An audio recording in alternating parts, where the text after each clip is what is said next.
Seppuku is a ritualistic form of ending one's life practiced by the samurai of the Japanese Empire.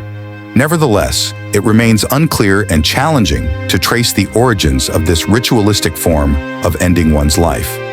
It appears that the first records of seppuku occurred on the battlefield as a means of escaping capture.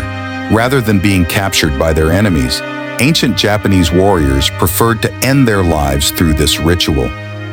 According to A. Sutherland, the first samurai to perform the seppuku ritual was Minamoto no Tamat Tomo, around the years 1139 to 1170. Renowned as a skilled archer who once sank an entire Taira ship with a single arrow, legendary samurai Tamat Tomo chose to perform seppuku. Many people around the world perceive seppuku as a gruesome act. On the other hand, according to the Japanese mindset, seppuku signifies an honorable death preferred over living in shame. It is likely that ancient Japanese people learned about seppuku from the Chinese. Since seppuku involves a sword, and sword making in Japan didn't commence until the 2nd century BCE, it is unlikely that the indigenous Jomon people practiced this type of seppuku ritual. The Jomon period marks the earliest era in the history of the Japanese Empire, beginning around 14500 BCE, contain numerous stories depicting individuals ending their lives with a sword. Knowledge of seppuku quickly spread across East Asia, and ancient Japanese people adopted this ritualistic form of ending one's life.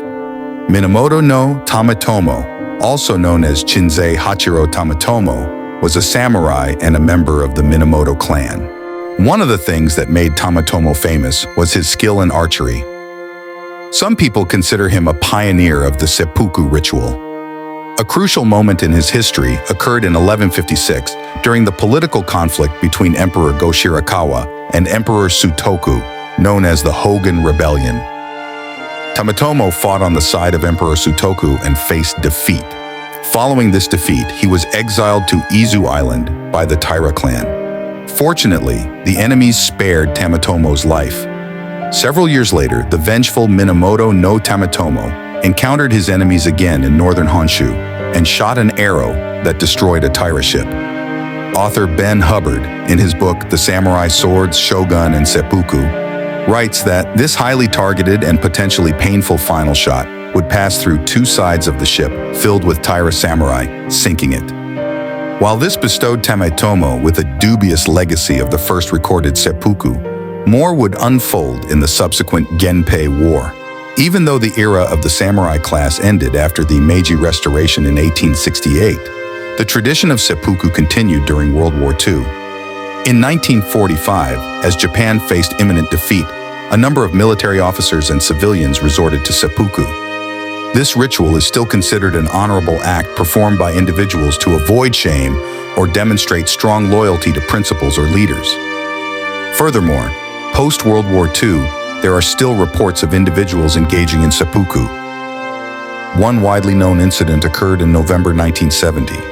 Yukio Mishima, a writer, playwright, actor, film director, and founder of the Tatenokai Shield Society, a private militia in Japan dedicated to traditional Japanese values and the worship of the emperor, chose to end his life. Mishima, who was also an expert in martial arts, was a controversial figure deeply respectful of the values of the Bushido Code. In 1970, he and 3 members of his militia attempted to seize a Japanese military base, taking its commander hostage, but the attempt failed.